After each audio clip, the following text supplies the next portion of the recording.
George yawned and fidgeted on the carpet.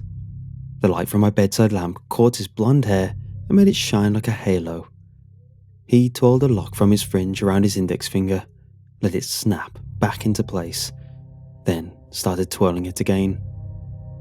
The kid looked bored. He'd obviously agreed to come round mine for a sleepover because I was new at school, and he wanted to see what kind of house I lived in, get a sense of what I was like. But I could tell he was already regretting the decision. "I thought you said you had a PS4. George's eyes flicked around the bedroom, as if he was hoping the console would magically appear from somewhere. We'd been upstairs since dinner. He'd explored my room, and we chatted for a bit, then watched some random shows on Netflix. Things were going okay at first, but as the last light bled out of the day and the sky outside darkened, I could tell George was losing interest. That was until I suggested we do something a bit different. "Nah, I don't have one," I said. "Sorry, are you still up for having a go at this game though?" "What, telling each other stories? Isn't that like little kid stuff?" George glanced at his watch on his wrist. I followed his gaze. George's watch was the first thing I noticed about him. He sits in front of me in English, and I spotted the watch after a ray of sunlight glinted off its face and caught my eye. It's a really nice watch. Most of the kids in my year have digital watches, those blocky ones that light up when you press a button on the side. But George's watch was different. More adult. It was one of the reasons I'd picked George to invite over. "Hey, can I try on your watch?" George looked up at me and frowned. "What?" "Your watch. Can I try it on? It's really nice." George stared at me for a second longer. One hand moved to touch the strap on his wrist, as if to make sure it was still secure. "Sorry, I don't let anyone try on my watch. My dad says I'm not allowed." He glanced around the room once more, his eyes going from the door to the dark window. He sighed. "Okay, let's play this dumb game then. What do I have to do?" Ignoring the bored look on his face, I smiled. "It's really easy. We just take turns telling each other a scary story. Like, the scariest story you could possibly think of. Then, whoever's is the scariest wins the game." George rolled his eyes. He stretched his long legs out in front of him. "I don't know any scary stories. Besides, I think I might get some sleep soon. I'm pretty tired." "Come on, just one each. You must know at least one scary story. Everyone does. Plus, I know loads of good ones." I watched George's face for a reaction. "Unless you're one of those kids that frightens easily, that is. Then I guess you might not like the game." It was a risk, but George bit. "I'm not scared of anything." The skin below his blonde hair creased into a frown. "I've watched horror films with my big brother that are rated 18. We've even found some on YouTube that's been banned and I still watched it." I didn't say anything, just looked back at George and smiled. After a few seconds, he let out another sigh. "Fine, let's just play your stupid game then. But after you're done failing to scare me, that's it. I'm going to bed." George went first. His story wasn't bad, in fairness. It was one he said his uncle told him a couple of years back. Nothing I hadn't heard before. Basically, there are two kids, and one of them gets hit by a car and dies. After the funeral, the mother gives the surviving kid some money to go and get some liver from the store, something to cook up for dinner. Because he's sick in the head though, the kid pockets the money, digs up his brother and removes the liver instead. Then later that night, the dead brother rises from his grave and comes to get the kid in his sleep. It's a decent enough story, but I'd heard it 100 times already. I didn't let on though. I made all the right faces and jumped at the right parts. George got quite into it. He gestured his arms and his watch glinted in the light from my bedside lamp. His blonde hair spilled across his forehead. He was so into the story he didn't seem to notice. After it was over, he sat back, brushed the hair from his eyes and grinned. "I thought you were going to crap yourself at one point," he said. "You might as well give up now anyway. I'm not scared of anything." I looked across the room at him. The house was quiet now, and had been for a few hours. When we'd first come upstairs, there was still noise coming from below. The faint sound of the TV in the lounge, the rattle of plates being put away in the kitchen. Now there was only silence. Beyond the bedroom window, tree branches rustled in the wind. The occasional car passed by on the road outside. That was it. I grinned at George. "So, you're not scared of anything at all?" "Nope, nothing." "Not even stories that are true?" George let out a bark of laughter. "Nice try. Just hurry up and get it over with, will you? I'm already bored." "Okay, fine." I shuffled forward on the carpet so I sat closer to George. Our knees were almost touching. George frowned, but he didn't move. "My story is about a family," I began. "A family that looks normal enough on the outside, but isn't really normal at all." George rolled his eyes again. He was starting to annoy me quite a lot by now, but I didn't let on. I just carried on with the story as if I hadn't noticed. This family moves around a lot. They never stay in one place for too long. They can't, you see. The family's good at disguising themselves. They're good at hiding their secret. But they still can't go taking risks. If they stayed in one place for any more than a few weeks, they might get found out.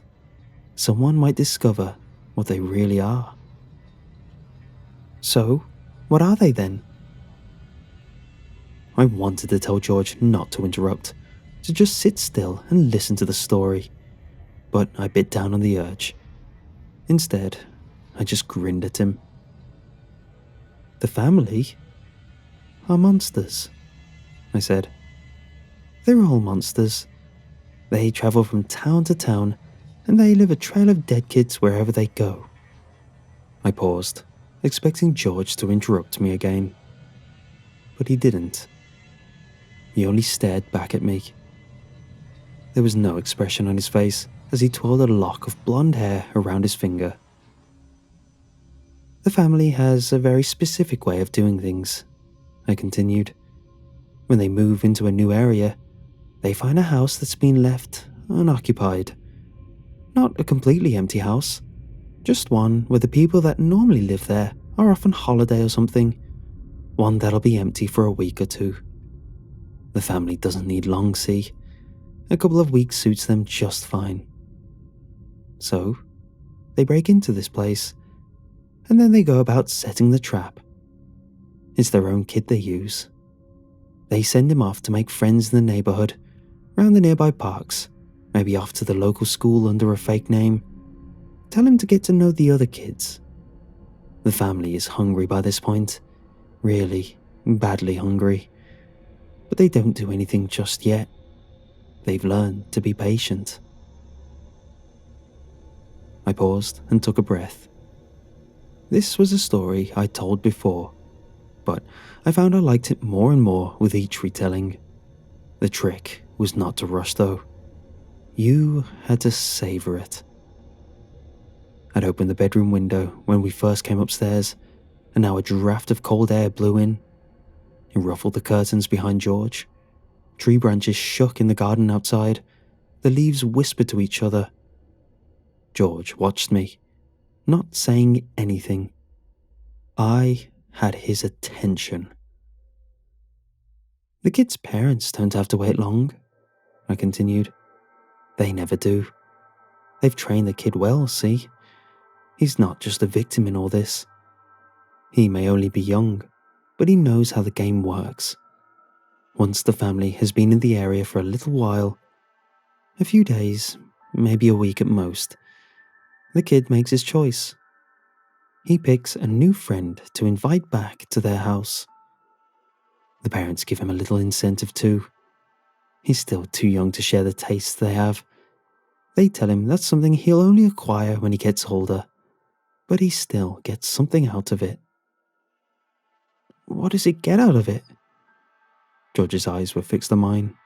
His finger kept twirling the same lock of hair over and over again. He gets the other kids' stuff, I replied.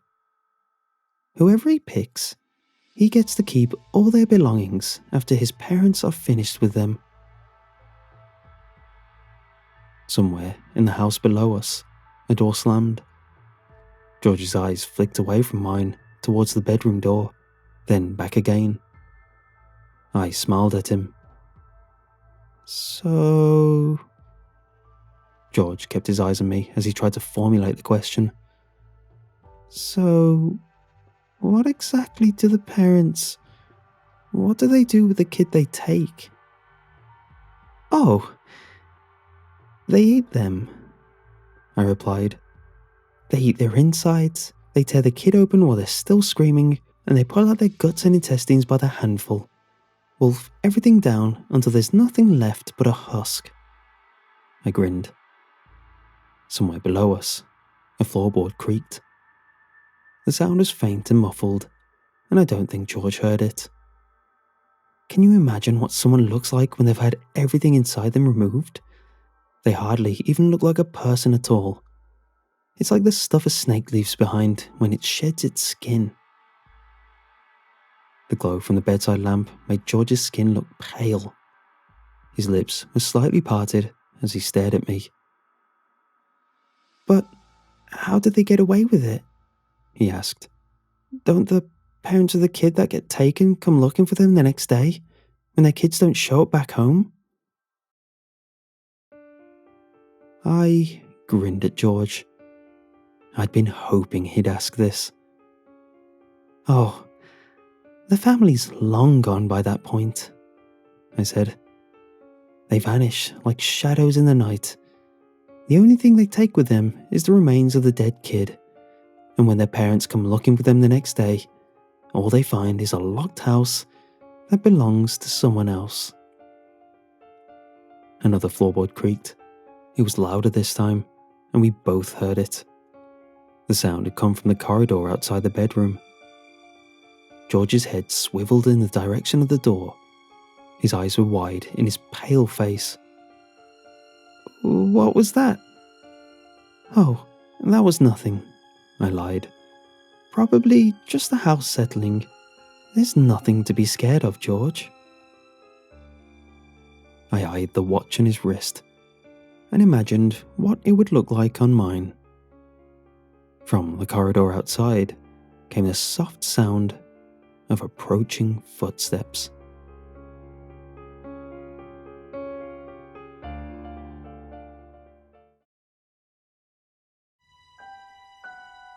It was around 2 a.m.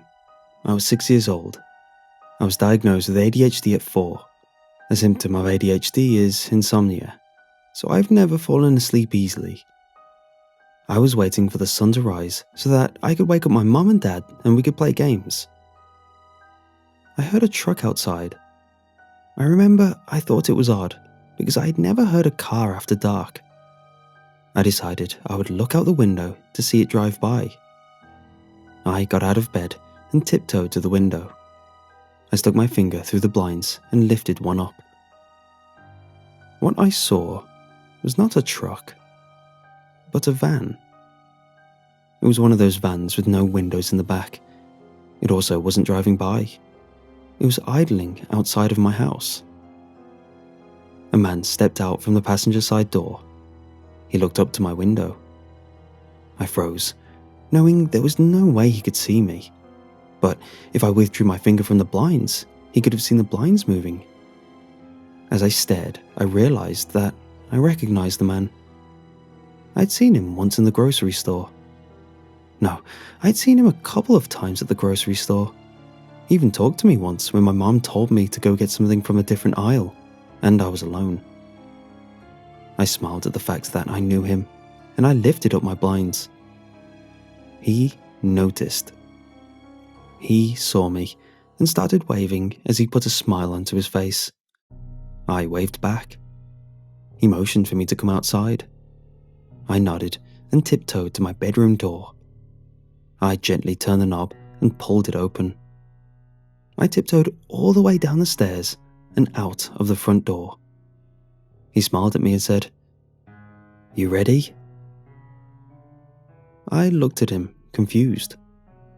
"Ready for what?" I whispered. "To go to Disneyland," he exclaimed.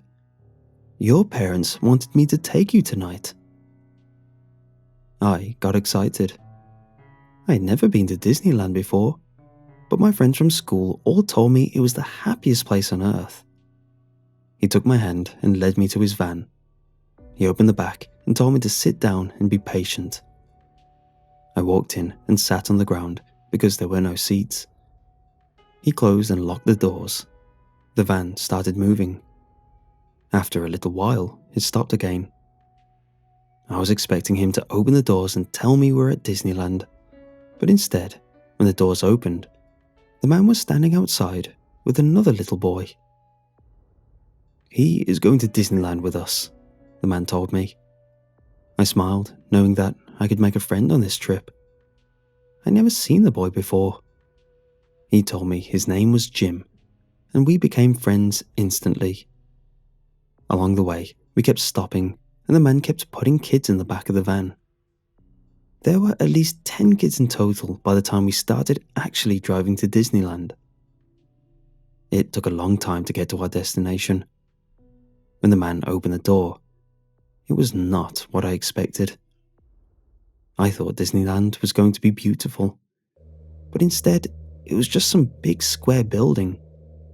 When we walked in, they made us take off our shoes. They then proceeded to split us up and put us into cells. It reminded me of jail. I sat down in my room and tapped my foot out against the floor in front of me. The next day, I found out where I was, or at least why I was there. These people steal children and take them to their lab. They create these awful fluids and they inject into us and see our reaction towards them. They told us that once they find the right one, they're going to make it go airborne. I went in to get tested the second day I was there. They told me that they were going to go easy on me for the first day. They strapped me down in a chair. The testing room was a white room with a chair in the middle of it. There was a window on the wall by the door so that the doctors could see the patient's reactions to the injections. They put the needle into my vein. I felt a thumping in my arm, and then my arm went numb. You'd think it wouldn't hurt because I couldn't really feel anything, but the numbness hurt in itself. I have no idea what they've injected me, or anyone else here over the years, but I do know that I've been lucky. There was a boy named Tom. He went in one day, and every day after that, I would see him staring at walls. He would yell at them as if someone was there. Over time, this got worse, and one night, Tom disappeared. I remember asking the doctor where he went, but all I got in return was, he was a failed experiment. There was also this girl named Meredith. She went in one day, and the next, she was talking to herself.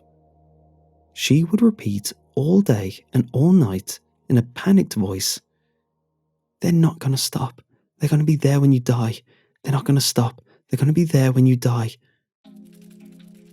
Nobody even tried to understand what she meant by that. After a week, she wouldn't stop, and she disappeared too.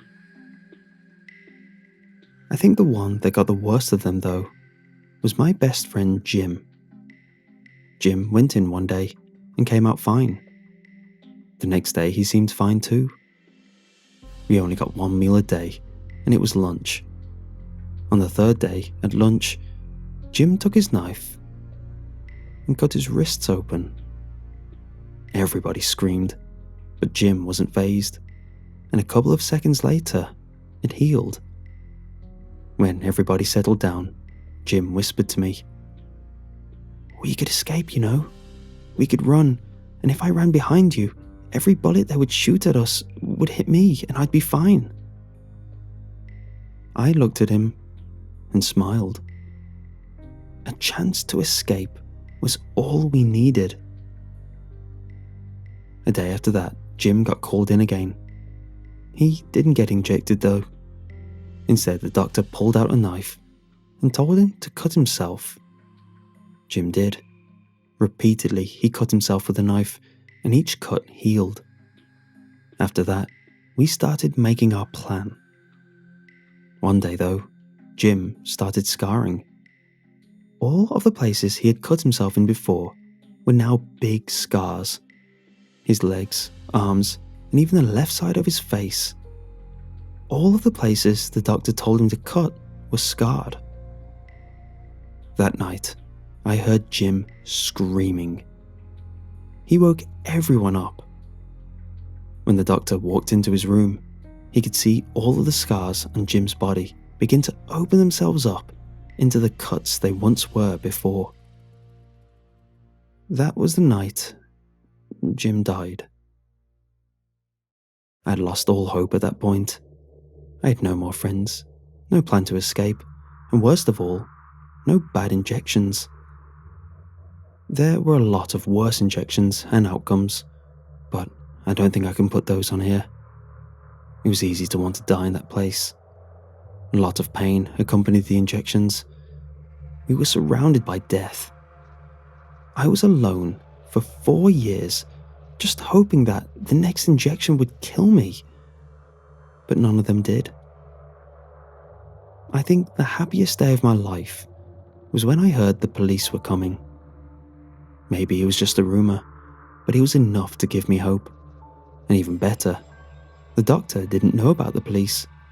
A kid was the one that saw them. I had one question I needed to ask the doctor though. I found him and asked, "Sir, why did you make us take off our shoes when we got here?"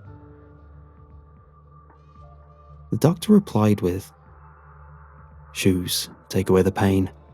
When you wear shoes, you can't feel the ground you walk upon. You can't feel the rock you accidentally kick or the goat head you step on. I didn't want the same reaction to the injections. I needed you to feel the pain." The police somehow got through the iron doors. They saved all of the kids. They shot the doctor as he was trying to escape, as well as all the other workers. Needless to say, they deserved it.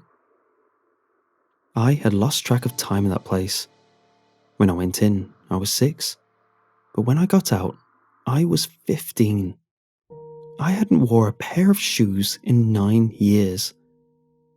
It's something one doesn't think about until they go through it. The police found my dad and sent me back to him. My dad was ecstatic to see me. My mom had killed herself because of the guilt she faced. She thought there was something she could have done to save you from this, my dad told me. I also found out that the farmer that owned the land had died years before I even got to the building. They built it a year after they found out no one owned the land. A new farmer bought the land recently and saw the weird building in the back. He didn't know how to address it as he was told the land was empty, so he called the police. And he saved a lot of lives by doing so. I'm so thankful for that man.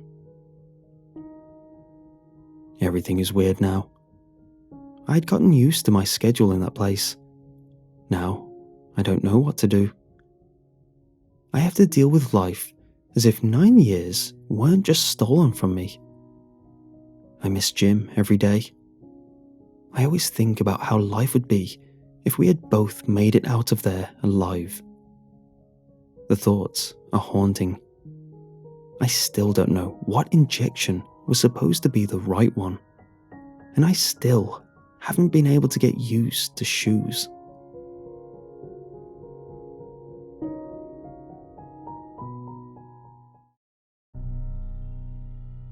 I first heard about the bargaining place when I was a kid.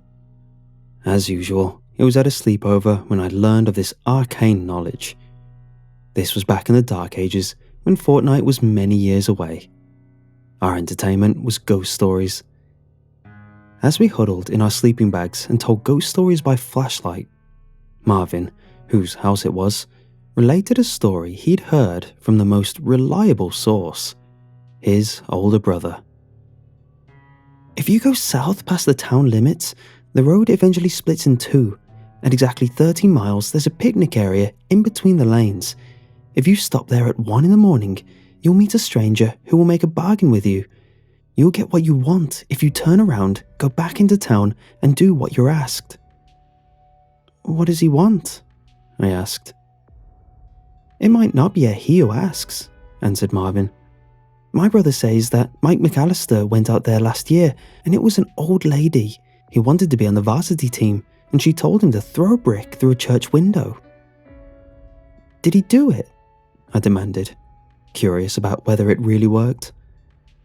Marvin shrugged. My brother didn't say, but he did say that Mike started on the varsity team this year. The conversation immediately turned to what we would ask for and what we were willing to do. Vandalism was certainly on the table, but we were divided on harming animals. It would depend on the animal, Marvin decided. All of us drew the line at killing someone, unless they really deserved it, or how badly we wanted that video game our parents said we weren't old enough to play. Since none of us knew how to get 30 miles out of town at 1 AM, the whole thing was moot, and we went on to other topics fervently discussed among 11-year-olds. As we got older, we would occasionally joke about going to make a bargain, usually when we needed to get out of trouble or had a test coming up. It was mainly a joke with our group, but I always wondered if it was true. I didn't want to be seen as the creepy kid, so I tried not to ask too many questions.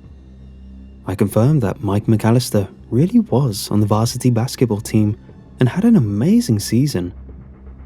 I never could figure out if he really broke a church window with a brick, but I did hear about a church in town where that happened. I also knew exactly where the place was. Every time I was in the car and we drove south, I kept my eyes peeled for the place. It was exactly where Marvin said it would be, 13 miles from town and in between the north and south lanes. It looked creepy in the daytime, and my parents always sped up instinctively when we drove past it. I wish I could justify what happened next with a sad tale about my life falling apart, that what I did next was an act of desperation for a good cause.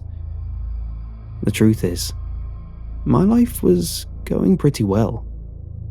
My friends and I were still close. My family was healthy and happy, and I was doing well in school. No, I just had to do it. I had to take the drive to that place and see if the story was true.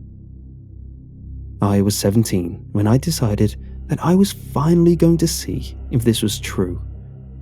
Marvin was the only one of us who agreed to go with me. Everyone else was either too creeped out by the place or thought the idea was stupid. Marvin and I made our plans. I'd go to Marvin's house on a Friday night, and when everyone else was asleep, we'd take his dad's car and make the drive. Neither of us had cars, and his older brother was in college. We figured we could make the drive there and back without anyone being the wiser. The plan went off perfectly. Marvin's parents went to bed early and were sound asleep when we snuck out. His dad even left the keys hanging from a hook by the door. When we got into the car, it even had a full tank. Marvin and I was on the lookout for cops. None appeared, and we quickly drove out of town. As we drove, I could feel the place getting closer. I can't explain it, but I didn't need the mile markers to tell me when we'd gotten there, or that we were right on time. I didn't even wait for Marvin to turn the car off before I got out and headed straight into the center of the picnic area. Old trees surrounded a small, open area. 2 concrete picnic tables sat near each other, and there was a rusted grill nearby. I didn't spot any litter, and the trash barrel was conspicuously empty. As I walked up to the tables, the sound of the highway faded away, as did the sounds of crickets and other nocturnal wildlife. We heard a female sigh, and the night air around one of the tables parted like a curtain. A young woman with pale skin sat on the table, her feet resting on the bench. She wore what looked like a business suit I'd seen in a few 80s movies. Her skin was covered in dark, black veins, and her eyes were equally black. She looked at both of us, waiting for us to speak. "We've come to bargain," I told her, a line I'd rehearsed many times. She turned to Marvin and cocked her head. Marvin didn't say anything, but I heard him nervously nod, followed by a near silent stream of, "Oh no, oh no, oh no, oh no, oh no." She held her hands out, and I figured she wanted to know our desires. I'd also prepared for this. "I want to know the truth about the afterlife. Is there life after death?" The woman nodded and looked at Marvin. "I want a car," Marvin stammered. The woman nodded again. She held out her left hand to me, wanting me to take it. As I walked up to her, I could smell smoke and metal and sweat. I've never smelled something like that before or since. I also saw that she was slightly transparent. If I looked hard enough, I could see the faint trace of the trees behind her. When I took her hand, I felt neither warmth nor cold, but instead a great pressure crushing my entire body. I saw a funeral, and I knew the date and time. I was to go there and speak to someone I once knew, a former teacher, and say a single word. The instruction was burned into my head, and I knew that if I did what I was asked, I would have my answer. The pressure let up, and the woman released my hand. I nearly collapsed, but I managed to stay standing and backed away. She held out her other hand to Marvin. He nervously approached her, taking much smaller steps and tentatively holding out his hand. She didn't move and waited for him to take her hand. I watched as she simply pressed her thumb lightly against the top of his hand. A moment later, she released him. Marvin did collapse. I helped him up and we backed away from the woman. She looked at us for a few more seconds before the night air closed around her and she was gone. Marvin was too freaked out, so I drove us back to his house. He didn't say a word the entire drive. He didn't speak until we parked his dad's car exactly where we'd found it, made sure the seat was adjusted correctly, and put his keys back on the hook. Only when he was back in his room did Marvin start talking. "What did you get me into?" he demanded. "It's real," I told him, excited beyond belief. I didn't even register that he was upset or possibly traumatized. "Your brother was right." "What is wrong with you?" Marvin told me. He was shaking. That's when I noticed how upset he was. I'd never seen him this bothered. "That thing wants me to cut down one of the big shade trees in the park. It showed me when to do it, what axe to use, even what gloves to wear." "But you'll get a car," I said. "That's the bargain." "I'm not cutting down a tree, especially one from the park. Marvin was nearly shouting. I tried to calm him down. Then don't do it, I said. You don't have to. It's fine if you don't. What did it tell you? Marvin asked. I have to attend a funeral and talk to Mrs. Mallard, I told him. And? That's it, I told him. No one's getting hurt. You're not going to tell anyone, are you? I was suddenly nervous that Marvin would freak out and ruin my plans. Who'd believe me? He said, lying down. Just forget it. Let's pretend like it never happened. Just then, his mom opened the door and hissed at us to go to sleep. Marvin was grateful for the excuse not to talk about it. He eventually drifted off, but I barely slept a wink. I was too excited. The next morning, Marvin barely said anything to me, and I gave him his space. His dad gave me a ride home, and Marvin opted not to come along. The funeral was that afternoon at the First Methodist Church. Mrs. Mallard's husband had just died a few days ago from cancer. It was pretty sudden, and from what I know, by the time they caught it, there was nothing they could do. Before anyone knew it, he had died. She'd been my 5th grade teacher, so my parents insisted that I attend. I'd been reluctant to go, but now I couldn't wait. My parents thought it was some newfound sense of maturity, and I went with that. The service was packed. Mrs. Mallard was about the same age as my parents, but had been teaching for a while. There were a lot of former students at the service, including several of my classmates. She was well liked and one of my favourite teachers, so the turnout wasn't a surprise. Marvin wasn't there. I was relieved because I was afraid he'd tried to talk me out of my plan or somehow sabotage it. The service was nice for a funeral. There was singing and people spoke about how great he was. There were some funny stories, and I was surprised that people actually laughed at a funeral. Even Mrs. Mallard cracked a smile. After the service, there was the reception. There was a long line of people waiting to talk to Mrs. Mallard. I was suddenly very nervous and made sure I was in the back of the line. I could see that she was holding back tears while smiling. As I inched closer, I considered if I really wanted to do this. Maybe Marvin had a point. At the same time, I'd come all this way. I needed to have my answer. I thought about how I could smoothly slip the word into a sentence.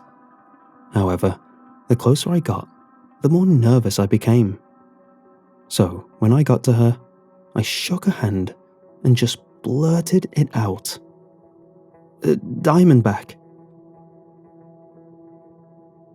She jerked her hand back, and the look on her face will haunt me for the rest of my days.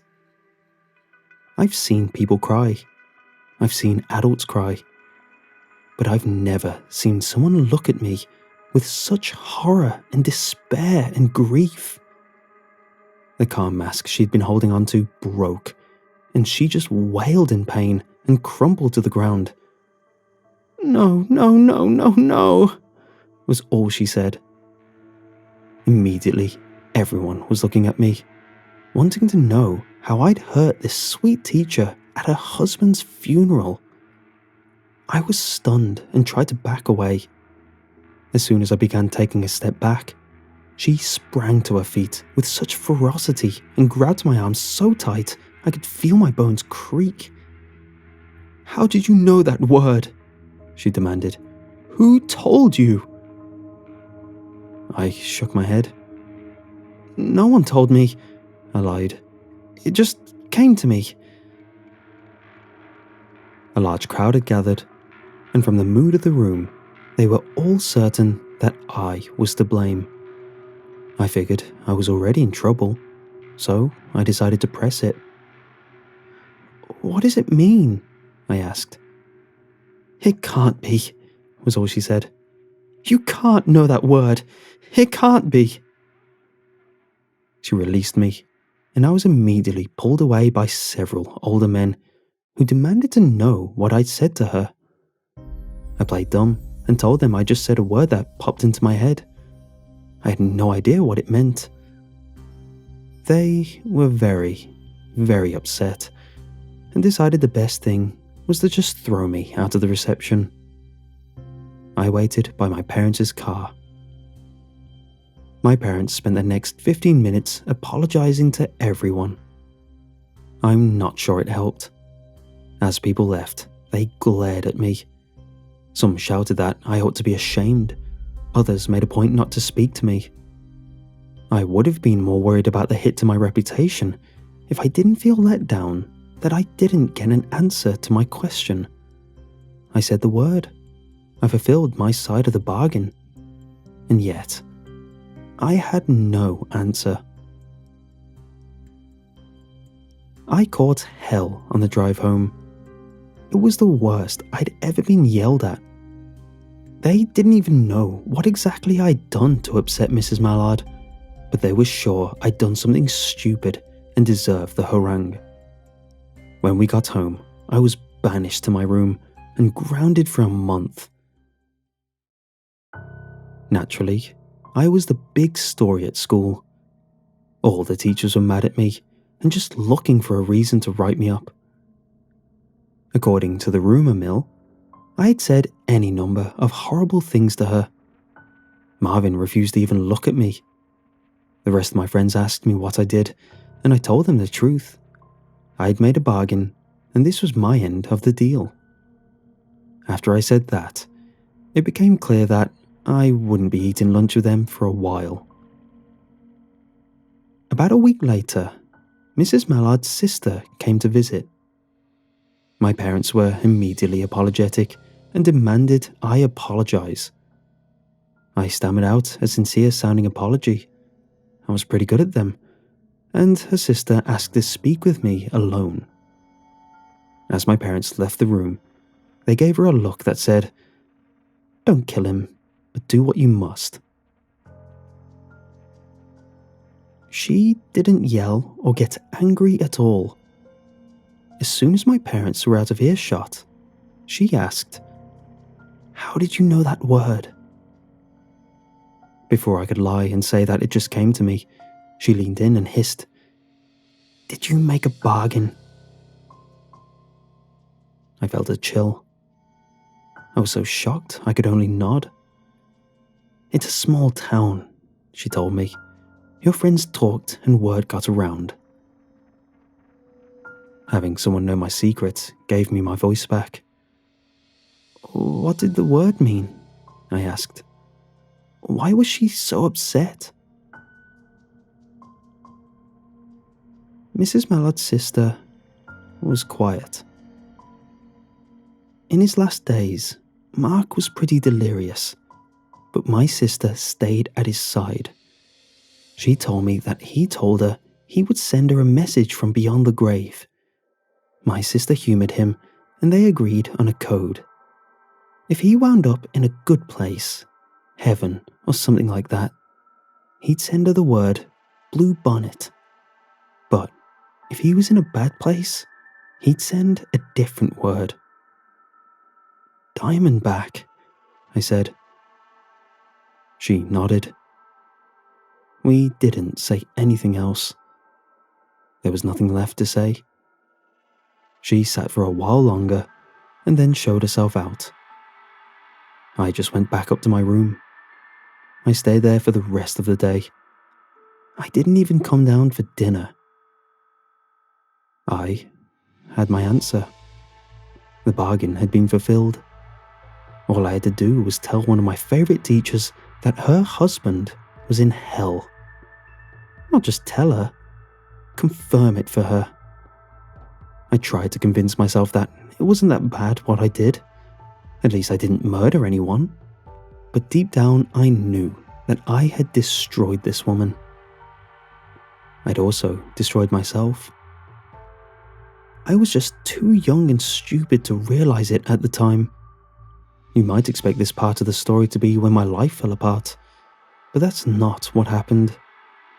Eventually, the town moved on from what I did, and my friends started speaking to me again. Even Marvin. I graduated, went to college, and fell into a pretty good career. But I was never happy. The older I got, the more I understood the terrible price of the bargain. I never married or had any serious relationship because I knew that if they died, there was a good chance they'd also end up in that bad place. I cut myself off, never getting close to anyone, never daring to care about someone who could suffer for eternity. Every day, I think about Mrs. Mallard and that look of anguish on her face. I hear her in my dreams. I have no idea how she could ever cope. I never tried looking her up for fear of what I'd find. I've done enough to her. Which is why I'm going to try fix it. I'm going back to make another bargain. I want to know if there's a way I can help her. This is a big ask, and while I don't know what the price will be, I don't expect to come back. If you're listening to this, I've already made the bargain. I set up this video to post the day after because I want people to know what happened. I'm not doing this for myself. I'm too far gone. I'm doing this for anyone who has ever thought about going to a place like that and making a bargain. Just don't. You will regret it for the rest of your life. And probably for a long time after that.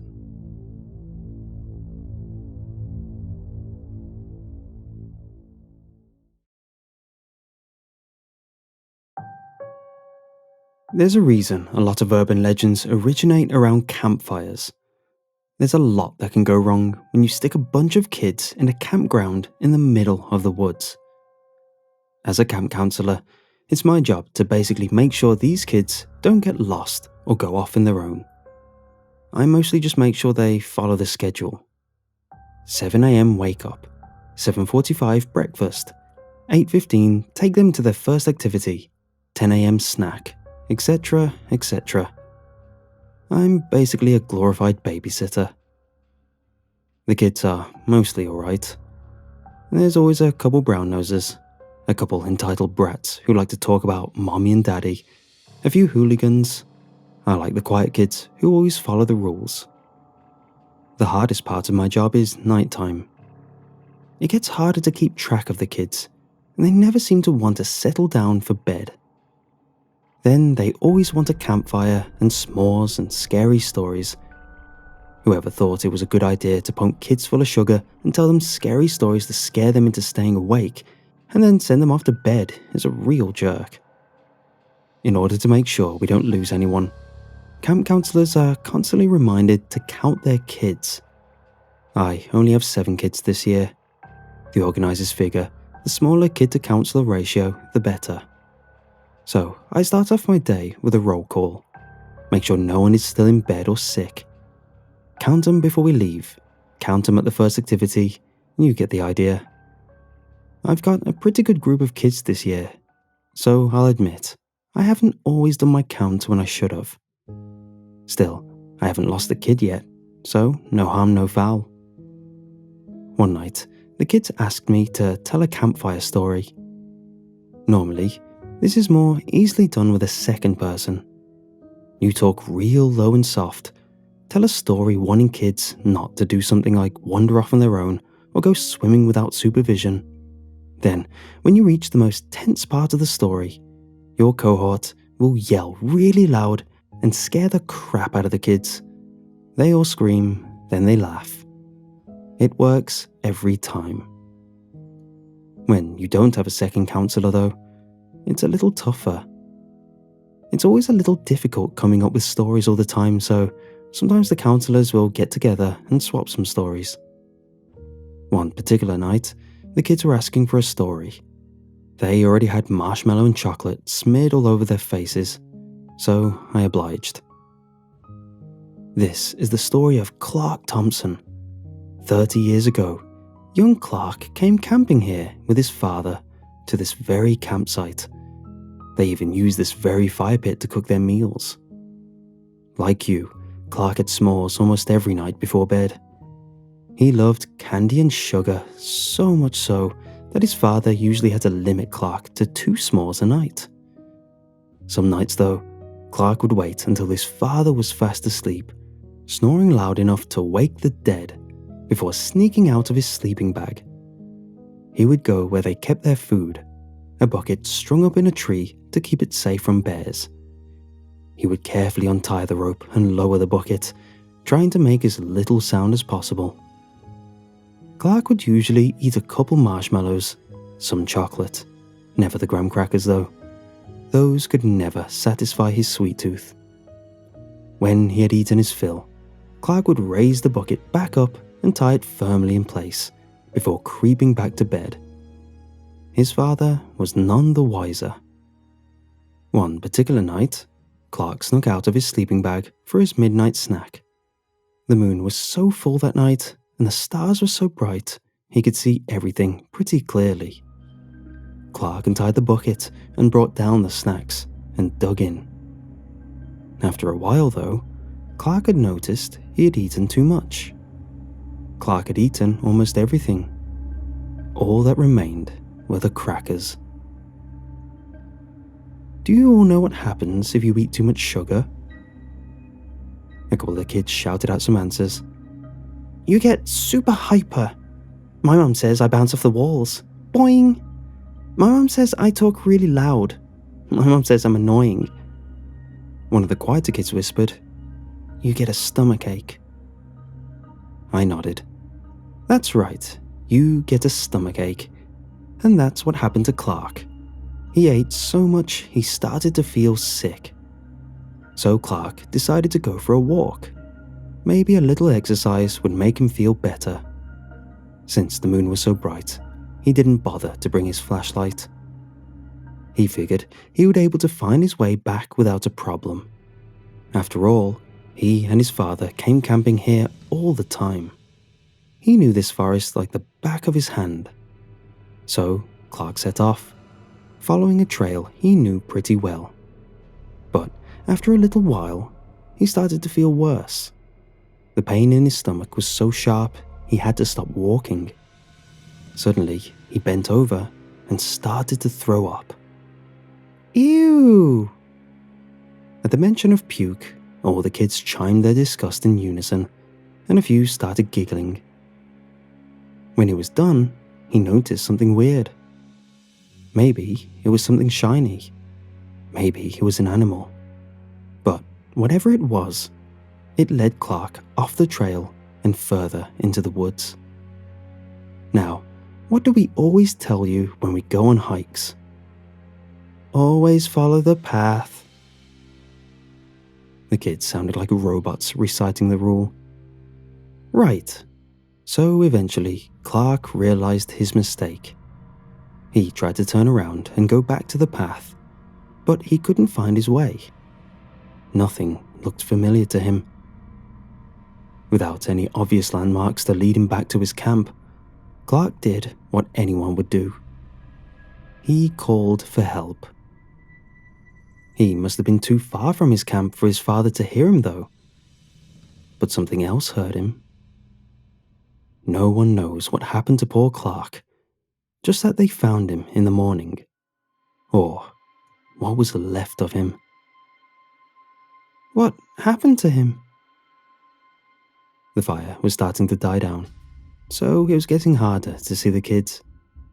It was time to wrap up the story and send them to bed. Some say it was a bear, some say it was Bigfoot, some say it was a psychotic cannibal. But what was left of him was a mangled mess. He was missing a foot and an arm, his guts spilled all around him.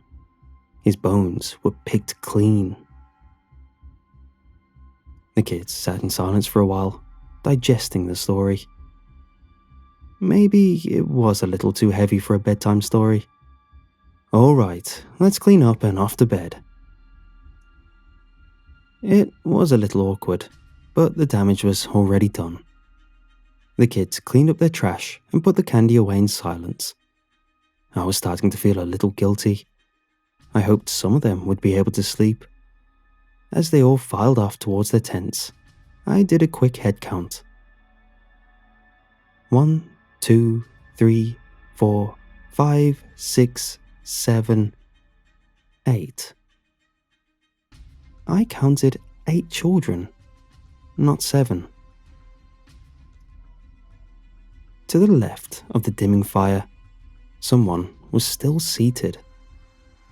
Something didn't seem right about him. One of his legs ended too soon, and one arm ended right at the shoulder.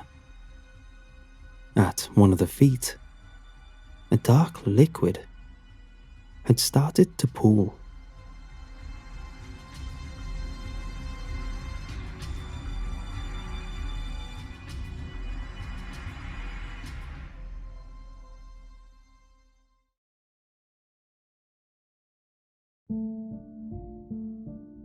Let me begin with a little backstory. I lost both my parents when I was in high school. I was lonely and considered ending it all more often than I felt optimistic about living a life they'd be proud of. I was raised by my aunt and uncle, who piqued my interest in medicine. My aunt is a doctor, and my uncle always read about new advancements in the medical fields and loves to share all the things I could be doing with a degree. Fast forward to now. They paid for tutoring and helped me get into medical school. For our first year, we were allowed to pick a subject of any choice and do deep investigation and run trials on it. Even if it was something wildly optimistic like curing Alzheimer's or eliminating the need for sleep. I chose to find a way for humans to live longer. My college either found programs which would take students in for a semester-long internship, or they would have students work with medical professionals through our university. This was mostly so students could get a glimpse into what it is like for medical professionals to look into a problem and attempt to find solutions. Luckily for me, there is a company, which I cannot name, that was looking for a way to extend the length of human life. They took me in and showed me the ropes. The first day, I learned about all these chemicals, oils, extracts, everything they've been testing which has the possibility to extend or benefit the quality of life for people. A lot of the cures are for end-of-life patients that may want an additional year or so on Earth to be with their families before passing. My team that I was added to was 3 months from testing a new chemical they'd spent the past year developing. I mostly sat in the back and watched the team discuss the positives and negatives of each chemical and the possibilities of them either combining or neutralizing each other when put into one treatment method. Late one night, I read a lot about some remedies that have been recommended in India, which have been used by people that lived late into their 90s and early 100s. I brought it up to the team and they were skeptical at best. They heard about it before, but it was still dangerous as there had been no clinical testing done on it. I told them that perhaps we could do some tests of our own on it and see how it went. It was agreed we'd start on mice. The drug was administered to a group of 20 mice, and another 20 were given a blend of the medicine they'd created. These mice were pygmy mice, which have a lifespan of 2 years, that had just turned 2 years old. Of my mice, 18 lived for a full 6 months, while only 7 of theirs lasted the same amount of time. My internship was supposed to end just before we finished the testing, but they all agreed it would be best for me to stick around, and I was offered a part-time position at the company. We noticed some small side effects of the mice, which didn't appear too bad at the time. My mice were very active at almost all times of the day, and they needed half the food and water that a normal mouse needs. We assumed my approach gave some nourishment, which kept the mice from overeating. The thing about testing on mice is that humans eat and drink a lot more, So this would be about the equivalent of a human skipping a meal, which isn't uncommon already. We found a man who was willing to try my remedy, and we began administering the drug to him once a day for 2 weeks. He was not supposed to die anytime soon. Rather, we were just giving him small doses to make sure it was safe. All was well for the first 4 weeks, so we upped the dosage 50% for 2 weeks. He noticed he was sleeping less after the increase, which prompted us to lower the dosage again. He was on the medicine for 3 months with no side effects, which we counted as a big win. Our next patient was a guy whose kidneys failed completely. He had stage-end renal disease, and his body was rapidly declining. We offered the new drug to him, which he was very optimistic to try. He was only 36 years old, and I knew he wasn't ready to die. I got to run the experiment as the lead. We gave him the same low dose that the other subject was given, but it wasn't enough for him. He was still in pain and didn't notice any benefits from it, so we upped the dosage. After that, he mentioned he felt younger and had more energy, but he was still having issues from the renal disease that were making life difficult. My team could tell the medicine was helping him, and after much deliberation, we upped the dosage again. The man, on double the dosage we deemed safe, felt great. He said he would wake up early and do some light cardio to start his morning, have a coffee, which is bad since it's a diuretic, and report to his dialysis. Everything was looking good, which gave us a lot of hope. This all took a turn when we found his kidneys went from losing 80% of their functionality to 95%. The doctors couldn't believe that his body was only 4 to 6 weeks from completely shutting down, and he was living like there was nothing wrong with him at all. We reached out to them and told them about the remedy we had him on, and they were shocked. They wanted to buy it off us right then and there for their own research, but we declined. Then they tried to hire me, but I knew if the testing we'd been doing was a success, I wouldn't need to work much longer. People who create medicine usually have life made once it's commercially available. Everything was great for my patient, until he started taking more than our dosage recommendation. He came in for his weekly checkup and looked horrible. His eyes had deep bags around them, and he had lost 9 pounds in a week. He said he could only sleep 2 hours a night at most, and he could barely eat. On top of this, he couldn't feel pain the same.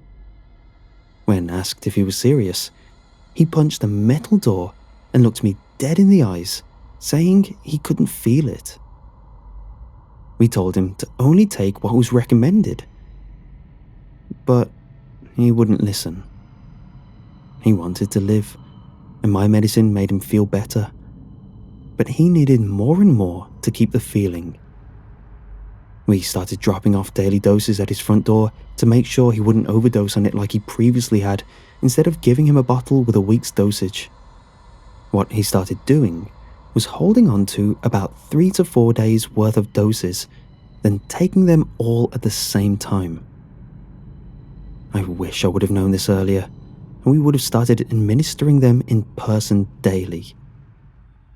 This continued for 3 more weeks before we stopped hearing from him.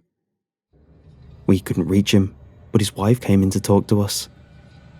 She begged for us to stop giving him the medicine, and we agreed to, seeing there was a serious problem.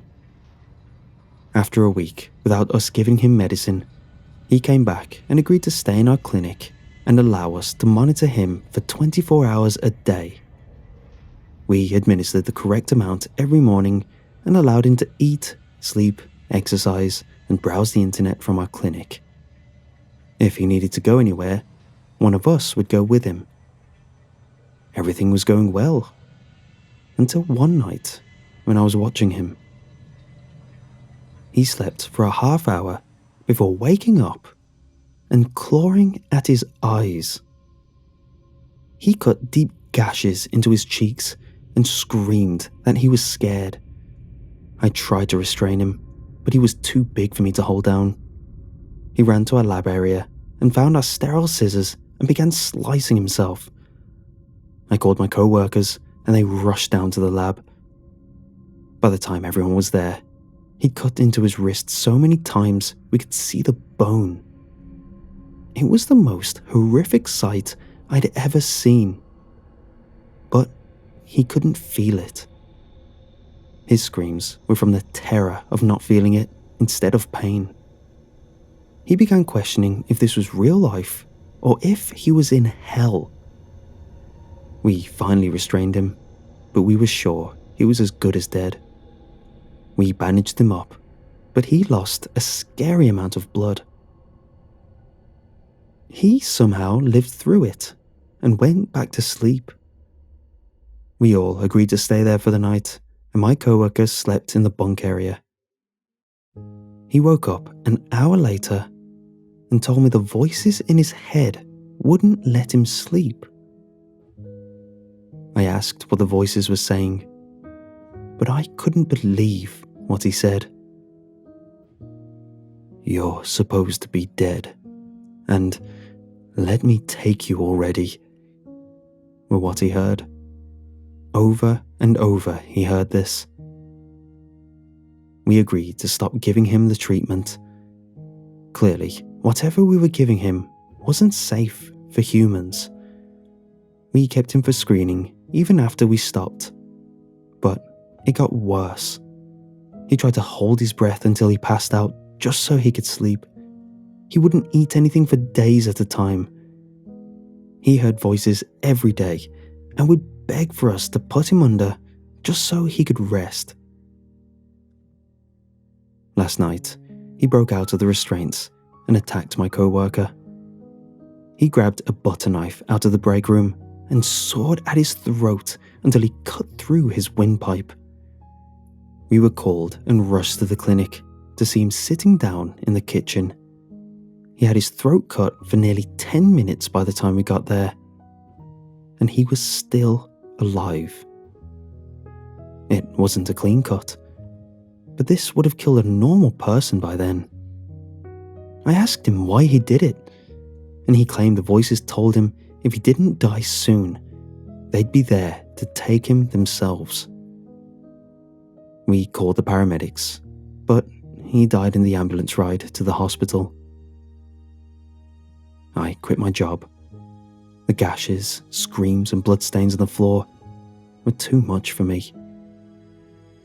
They weren't looking into my remedy anymore and were certain it was stupid to let a college student lead an experiment of this capacity. I hope that chemical never sees the light of day again.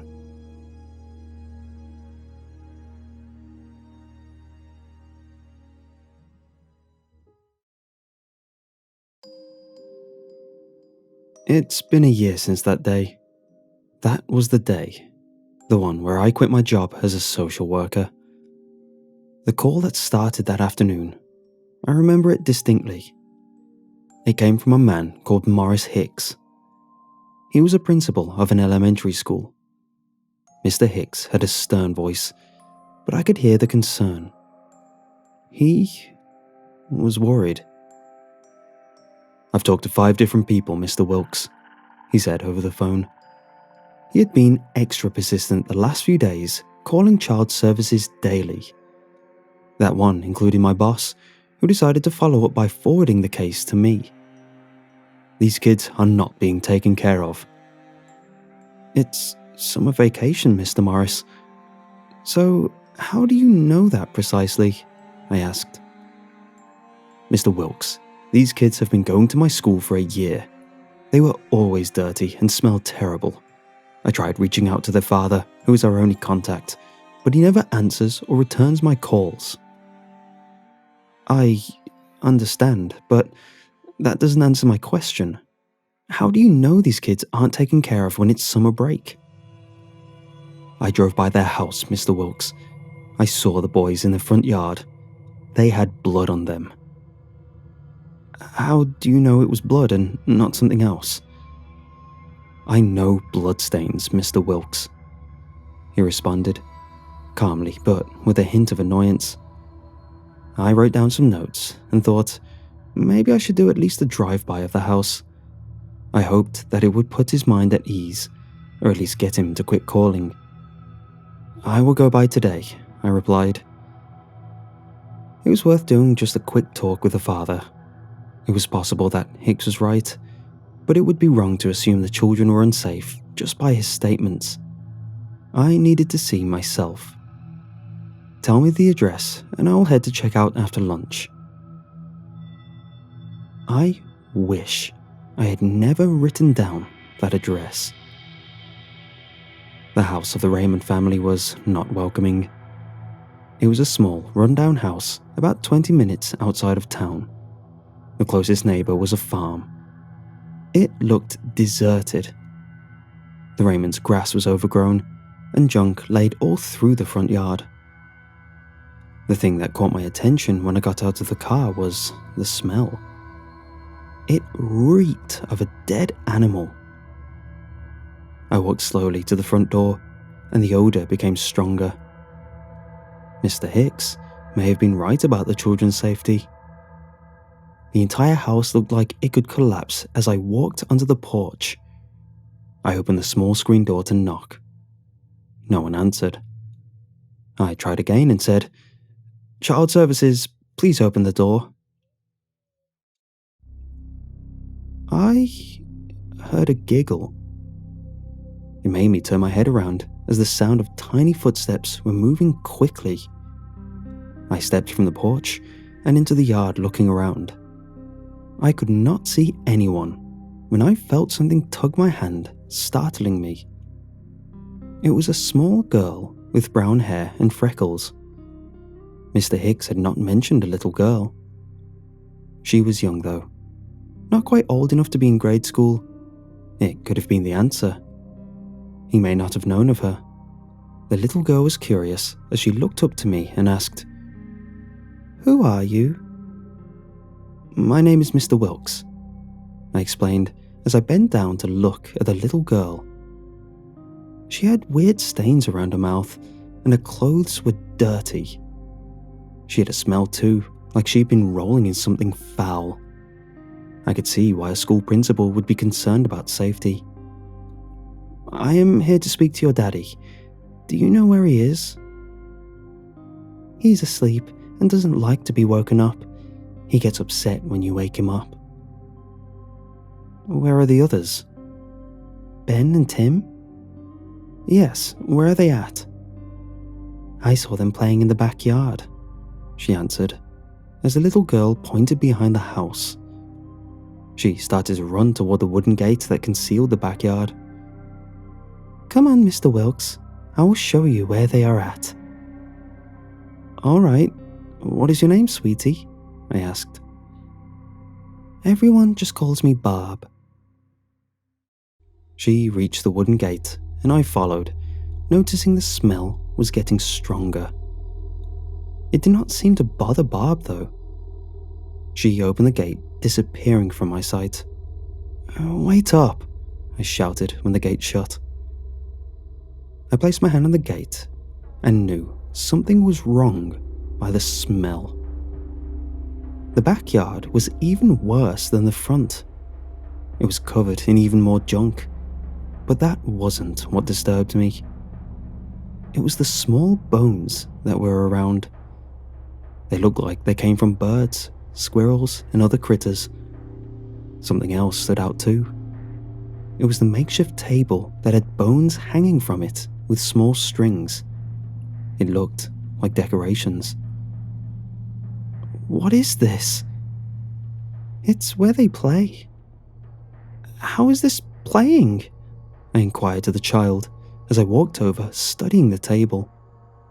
The boys had made it, from bricks and wood scraps.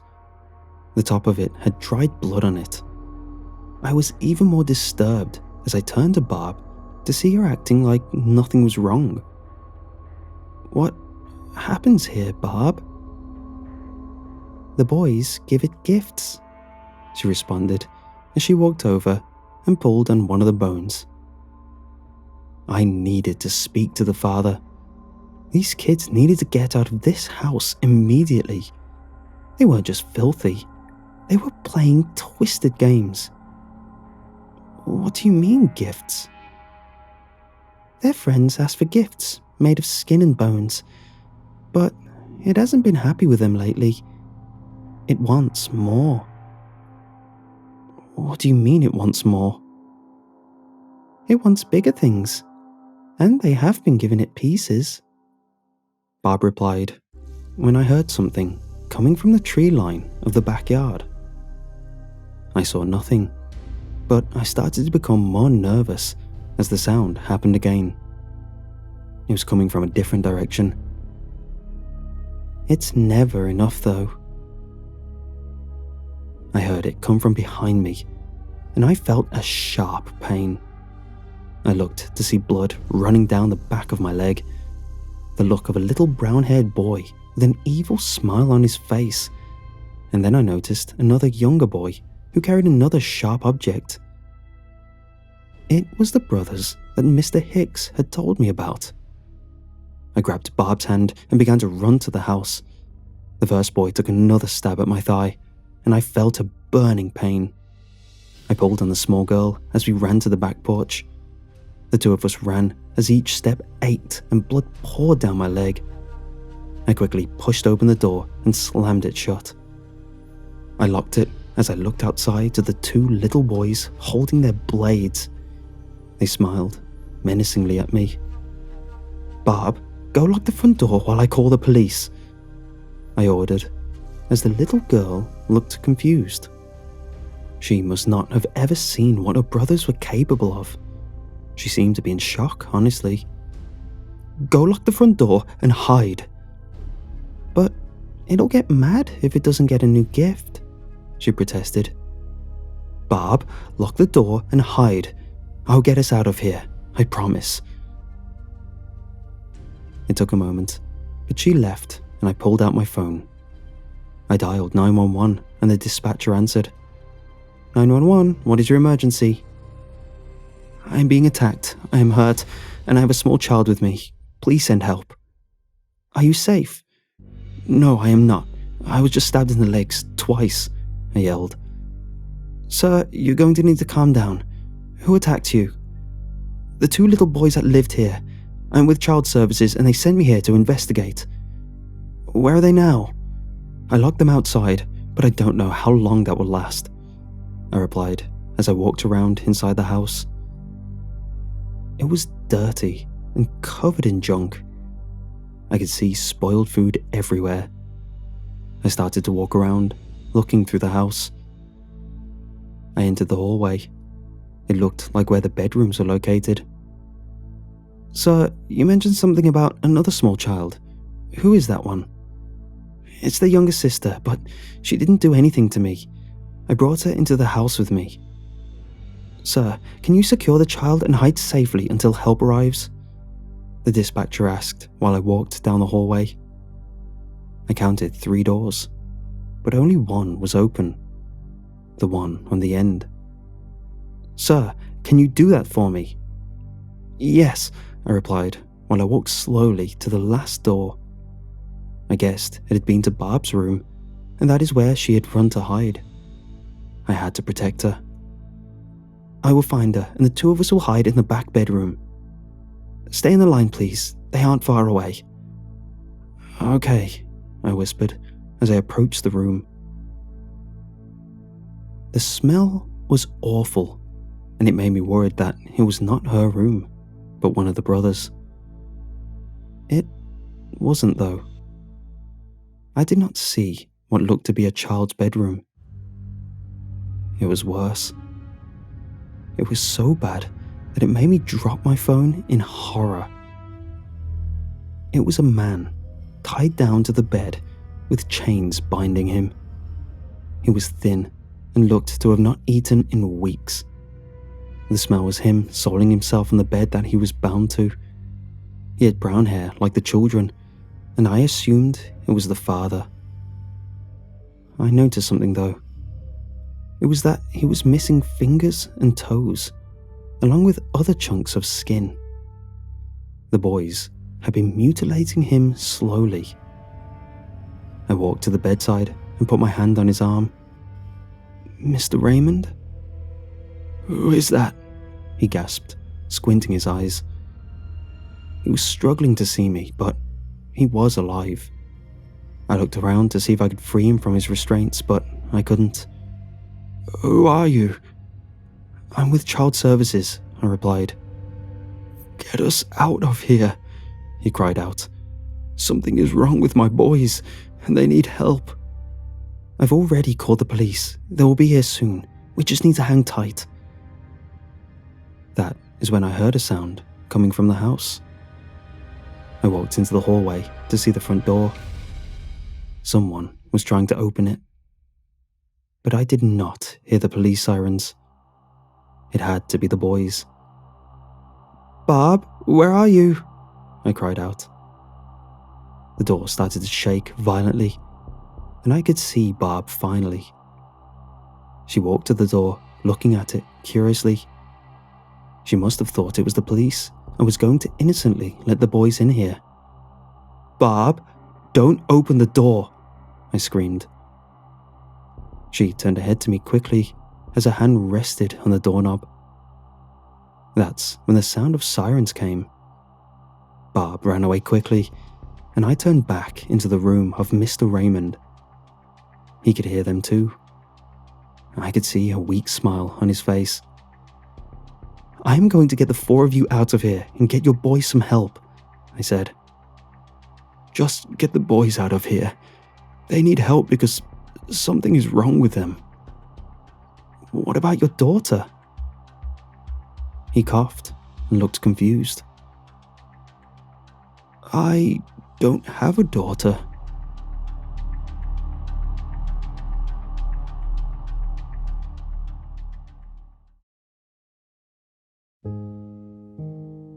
I'm a simple man. I live alone, no kids, dogs, or close friends.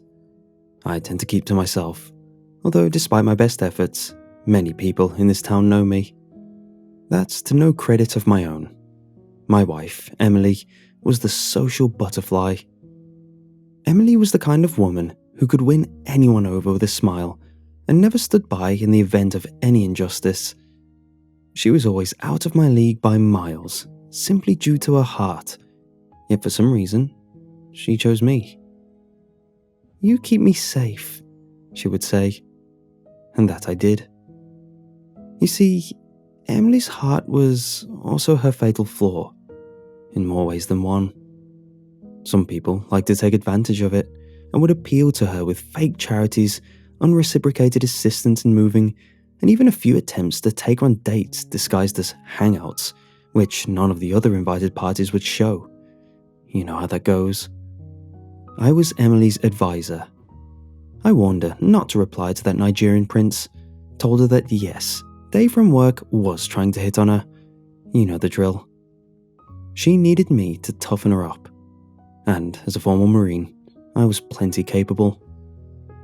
But I also needed her to bring out my soft side. She forced me out to social events, introducing me to nearly everyone in town. Emily knew everyone, and everyone knew her. I think that's what made her death so devastating. The whole town felt a loss, not just me.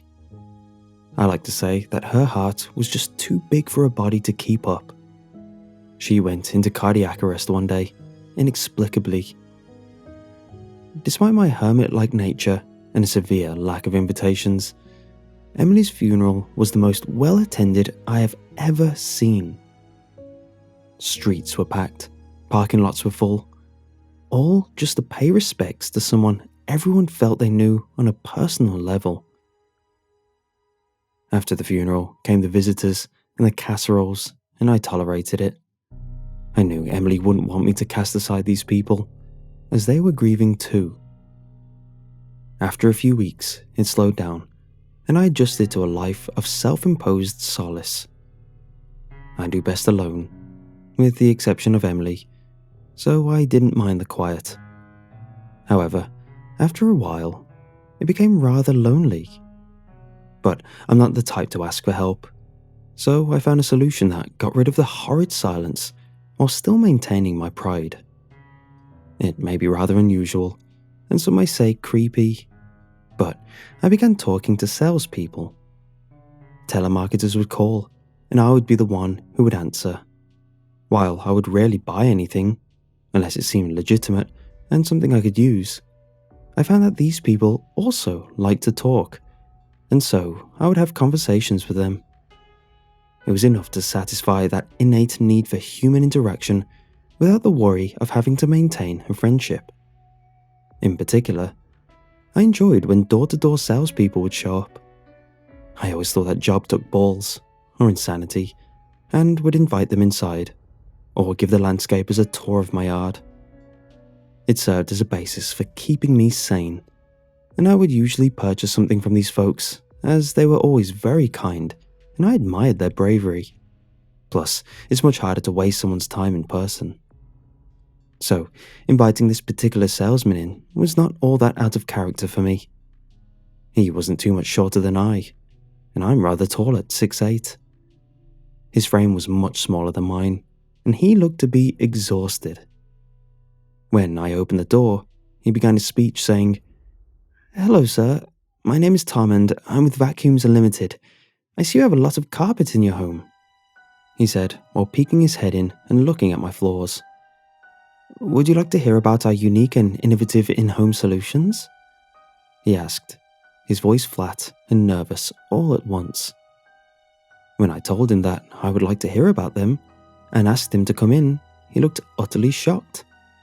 Not an uncommon reaction, I found.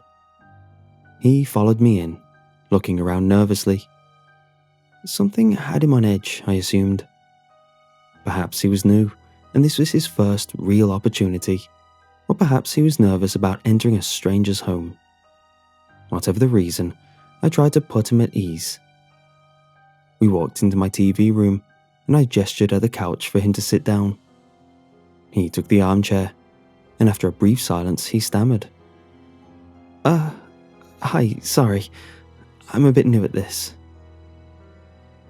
He began sifting through his briefcase. "And, this is rather embarrassing, but I seem to have forgotten my pamphlets. Would you mind if I just talk to you about our project offerings from memory?" "Go for it," I replied. This poor guy. I wanted to be as understanding as possible. "Okay, so, I'll start by asking you, sir, if you are aware of the mission of Vacuums Unlimited," he said. I told him that no, I wasn't, but I would love to know more about what they have to offer. "Alright, sir. So we offer, the best, vacuums in the tri-state area and beyond. Forget Dyson, this is the best and most innovative home cleaning technology available. First up, I have, the suck... Sorry, sir, I seem to be drawing a blank. It's been a long day. Do you have a restroom I can use for a moment? Perhaps splashing some water on my face will help." "Of course, son," I said, getting up and gesturing for him to follow me.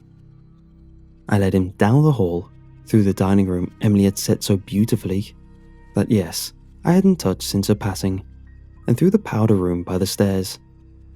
He thanked me and stepped inside, closing the door softly. Not wanting to seem like a perv, I walked back to the TV room, through the dining room where I paused for a moment, taking in the beauty of Emily's favourite room. God, I missed her.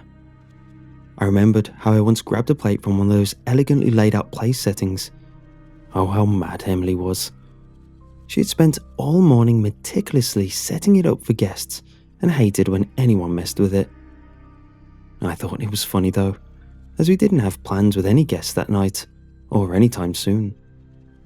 When I asked her, Em just said that she wanted it to look nice, just in case.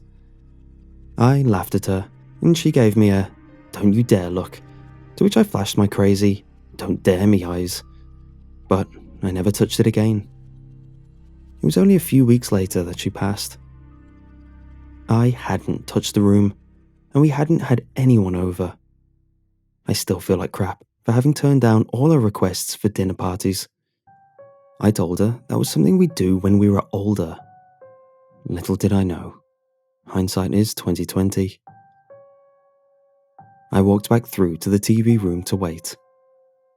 He sure was taking a while, but I had seen how nervous he was, so I decided not to mention it when he came back. Another 5 minutes passed, and he still wasn't back. I decided to go check on him in case he needed something. I walked towards the dining room. I was about to turn the corner when I heard footsteps. Faint, but they were there. He must be really light on his feet. The steps weren't getting any closer, but rather seemed to be dancing around. Curious, I stepped through the doorway and saw the last thing I expected. Tom was creeping around my dining room, back to me and briefcase in hand, shoving the fine plates and shimmering silver into said briefcase as quickly and quietly as he could. How could he? No. How dare he? If I couldn't touch those plates, what made him think he could? Those belonged to Emily, and he had no right to touch them. Without thinking, I charged at him, grabbed the back of his hair and shoved him into the wall, head first and as hard as I could. He screamed, I'm assuming in both pain and surprise. I ripped the briefcase from his hands and pulled him from the wall, hurling his large frame into the door. I began pounding my fists into his face, his head, anything I could make contact with. I screamed at him. What the hell are you doing, you ass? He could barely mutter. I'm sorry, I'll put it back. Put it back. Just let me go, please. Before I threw more punches. There was no way in hell I was letting him off easy. He didn't just mess with me. He had tried to take Emily's prized possessions. He had nearly severed the one tie I had between myself and my angel, and he had to pay for that. Eventually, I think Tom fell unconscious.